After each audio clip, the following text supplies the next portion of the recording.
भोली अपने नाम की तरह ही भोली थी। वो लोगों की बातों में ज्यादा जल्दी आ जाती थी। भोली अपनी सौतेली माँ सरला और अपने पिता विनायक के साथ रहती थी। भोली महादेव की बहुत बड़ी भक्त थी।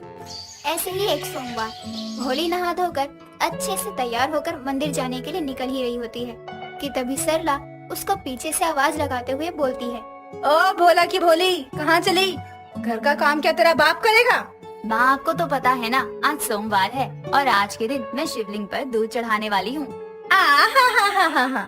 घर में हमें दूध पीने को मिलता नहीं और तू उस काले पत्थर पर दूध चढ़ाने जा रही है। चल ला इधर लोटा और घर का सारा काम कर, समझी? सरला इतना बोलकर वहाँ से लोटा लेकर चली जाती है। ये सब देखकर भोली की आंखों में आंसू आ जाते हैं, लेकिन वो अपनी माँ को बिना कुछ बोले चुपचाप जाकर घर का काम खत्म करती है। फिर शिव जाती है। ऐसे ही दिन गुजरता है और सरला भोली को परेशान करती रहती है। ऐसे ही रक्षाबंधन आता है और भोली बहुत दुखी होती है। तभी उसके पिता विनायक आते हैं। क्या हुआ भोली, तू इतनी उदास क्यों है? माँ ने आज फिर तुझे कुछ कहा क्या? पिताजी, माँ तो हर रोज कुछ न कुछ कहती ही रहती है। माँ की बातें सुनने की तो आदत हो गई है।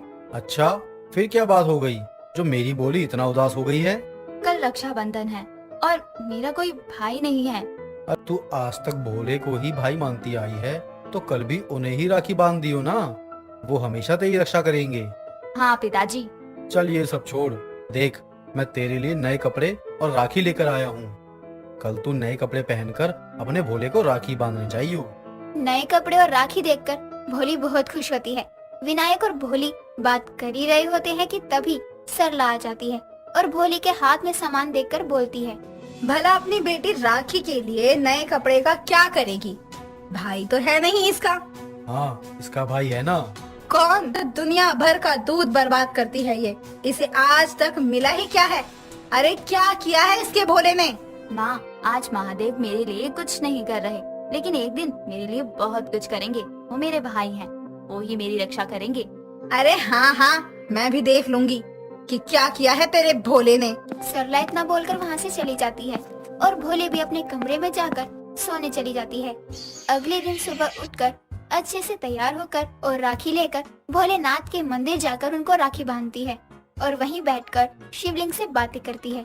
ऐसे ही वक्त गुजरता जाता है और सरला भोली की शादी शंकर नाम के लड़के से करवा देती है। भोली के ससुराल में उसकी सास सीता और पति शंकर रहते थे। शादी के अगले दिन हमेशा की तरह भोली तैयार होकर मंदिर जा रही थी कि तभी सीता बोलती है, बहू, इतनी सुबह सुबह कहाँ जा रही है?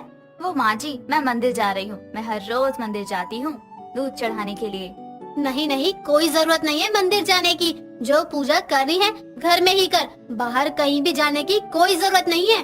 पर माँ जी, तुझे समझ नहीं आ रहा है? मैंने अगर मना कर दिया है तो नहीं जाएगी बस, और अगर बहस करेगी तो खाल उतार दूंगी तेरी। सीता इतना बोलकर वहाँ से चली जाती है और भोली भी कुछ नहीं बोलती है और घर का काम करने लग जाती है। ऐसे ही समय गुजरता है और धीरे धीरे करके भोली पर सरला अत्याचार करने लगती है। कभी उसको गर्म चिमटे से जला देती तो कभी उसे डंडे से बहुत मारती। ऐसे ही एक दिन भोली का पति शंकर नशे की हालत में आता है और उसको देखकर भोली कहती है, जी आपने शराब पी है? शराब पीना बुरी बात है। तू मेरी पत्नी है और मेरी पत्नी बनकर रहा है। मेरी माँ बनने की कोई जरूरत नहीं है, समझी? जा यहाँ से और मेरे लिए खाना लेकर आ। परवर क्या कर रही है? रुक, तुझे बताता हूँ। शंकर गुस्से में भोली को बहुत बुरे तरीके से मारने लगता है, जिससे भोली के पूरे शरीर पर निशान बन जाते हैं। भोली की आवाज सुनकर सीता भी उसको बचाने नहीं आती। ऐसे ही दिन गुजरते हैं। शंकर और सीता दोनों हमेशा भोली को मारते पीटते रहते थे। ऐसे ही एक सोमवार भोली बिना किसी को बताए मंदिर चली जाती है। वहाँ भोली की पड़ोसन विमला भोली को देख लेती है और उसके पास आती है। अरे, तू तो सीता की बहू है ना? जी मैं उनकी ही बहू हूँ, लेकिन आप कौन है? मैंने आपको पहचाना नहीं। मैं सीता की पड़ोसन हूँ। तू कभी बाहर नहीं आई है ना, इसलिए तू मुझे जानती नहीं है। अच्छा, पूजा हो गई तेरी? तो चल हम साथ में घर चलते हैं। नहीं, मैं अरे चल ना, तू डर क्यों रही है? विमला जैसे ही भोली का हाथ पकड़ती है और भोली हाथ छुड़वा देती है। अपने हाथ सहलाने लगती है। विमला की नजर उसके हाथ के निशानों पर जाती है। हे महादेव, इतने निशान? तुझे तेरे ससुराल वाले मारते हैं क्या? अगर ऐसा करते हैं तो मुझे बता, मैं सजा दिलवाने में तेरी मदद करूंगी। नहीं, उन लोगों ने मेरे साथ कुछ नहीं किया, ये सब मुझे जाने दीजिए। भोली इतना कहकर वहाँ से चली जाती है और विमला भगवान के आगे हाथ जोड़कर बोलती है, हे भोलेनाथ, ये कैसी लड़की है? इसका नाम भोली है और ये खुद भी इतनी भोली है, चुपचाप अत्याचार सह रही है। अब तो आप ही कुछ चमत्कार करो भगवान। इधर विमला भोली के लिए प्रार्थना कर रही होती है और उधर भोली अपने घर आ जाती है। सीता उसको मंदिर से आता देख लेती है और उसको घर के अंदर घुसने ही नहीं देती।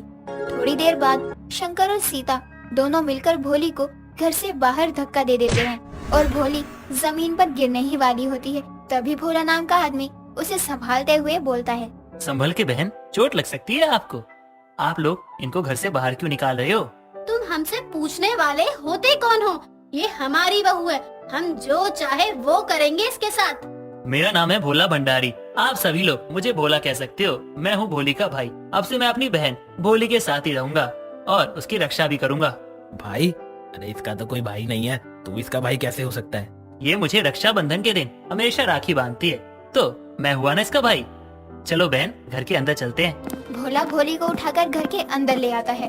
भोली भोला को पानी लाकर देती है। जब भोला पानी पी रहा होता है, भोली को भोला में महादेव की छवि दिखाई देती है और भोला को प्रणाम करती है। अब भोला भोली के घर में रहता है और उसकी रक्षा करता है। सीता और शंकर भोला के आने से बहुत परेशान हो जाते हैं। हाँ, जब से ये भोला आया है मैं तो परेशान हो गया हूँ। हाँ, देख रहा है ना भोली को कैसे आजकल भोला की सेवा में लगी रहती है। तो कोई हम कुछ बोल दे तो कोई काम नहीं करती। आज या तो भोला रहेगा या तो भोली, एक को तो जान से मार दूंगा। शंकर गुस्से में जैसे ही मारने जाता है, तभी उसका पैर फिसल जाता है और दीवार में टकराने की वजह से उसका सिर फट जाता है। सीता और भोली उसको हॉस्पिटल ले जाते हैं, जहाँ पता चलता है कि वो अब नहीं बच पाएगा। तभी भोली भोला के पास जाती है। हे प्रभु, आप मेरे पति की जान बचा लीजिए। अगर वो मर जाएंगे तो मैं बिल्कुल अकेली पड़ जाऊंगी। उनके अलावा मेरा इस दुनिया में कोई भी नहीं है। लेकिन बहन, तुम्हारे पति ने जो कुछ भी तुम्हारे साथ किया, जितने भी पाप किए, उसकी सजा यही थी और अब उसकी आत्मा को उसके शरीर को छोड़ के जाना ही होगा। ये नियम हर मनुष्य के लिए लागू होता है और मनुष्य चाहे तो अपने सत्कर्मों से अपने पाप को कम कर सकता है, लेकिन तुम्हारे पति ने ऐसा नहीं किया। वो दिन प्रतिदिन पाप करता गया, स्त्री का अपमान किया, जिसके बाद उसके साथ ये होना तो अनिवार्य था। आप उनको माफ कर दीजिए।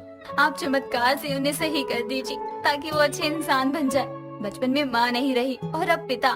कुछ भी करके आप उनकी जान बचा लीजिए। भोली अपनी पति के जान की भीख मांग रही होती है और तभी सीता उन दोनों को चुपके से आपस में बात करते देख लेती है।